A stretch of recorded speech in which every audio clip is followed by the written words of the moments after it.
Hello, this is Kyle Levitt, and this is my chemistry final project presentation. For this project, I decided to go into the science of baking and microwaves. I made mug cakes.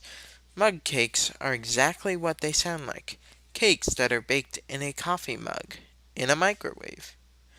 Before we continue, let's explain the science behind this particular cake. In a normal cake, it takes quite a bit longer to make because ovens don't always heat evenly, and an unevenly cooked cake isn't pleasant. This is different in a microwave. There's an equal amount of heat everywhere to the point that on high, you can make a small cake in less than a minute when a cake of even that size would take about 15 minutes in a conventional oven. Now, let's take a look at the actual ingredients used in the cakes. I used milk, salt, cocoa powder, baking powder, spelt flour, and sugar in all the recipes, as well as either yogurt, applesauce, or oil. Note that not every ingredient shown ended up in the final product, and I seem to have forgot to put the oil in the picture. Here's the first mug I used. First, I put in 1 tablespoon and 2 teaspoons of cocoa powder. I cut open this new package of spelt flour and added it to the mug.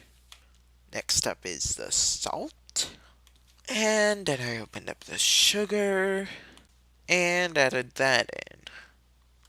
Next up is the baking powder, and in it goes. Then it's time to stir up and add the liquids, vanilla extract, yogurt, and milk.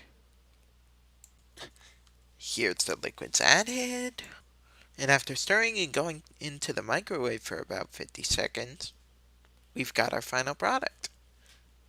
Well, after a few bites anyway. I didn't end up taking pictures of the other 2 cakes making.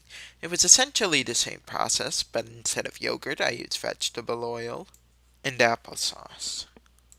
So now let's discuss the differences between the 3 cakes. The one with yogurt came out very fluffy and moist. I honestly think it was my favorite of the 3 due to the texture and overall taste. The one with oil came out a bit denser than the yogurt one, but otherwise, the one with applesauce came out rather different. It came out with a very gummy and sticky texture. It was not as pleasant to eat. The taste was similar, but the texture was a bit of a deal breaker. I have a bit of a theory about why the applesauce cake came out the way it did. The applesauce has a high concentration of pectin. Pectin is a naturally occurring substance in plants that in cells has the job of binding together and repairing cell walls. But it can be used as an ingredient in foods as a gelling agent or thickening agent. It can be used as a fat substitute in foods, which was essentially its function here, but it seems that it's the most likely suspect for the gummy texture in my opinion, due to its other potential functions. Well then, this concludes the video. Thank you for watching.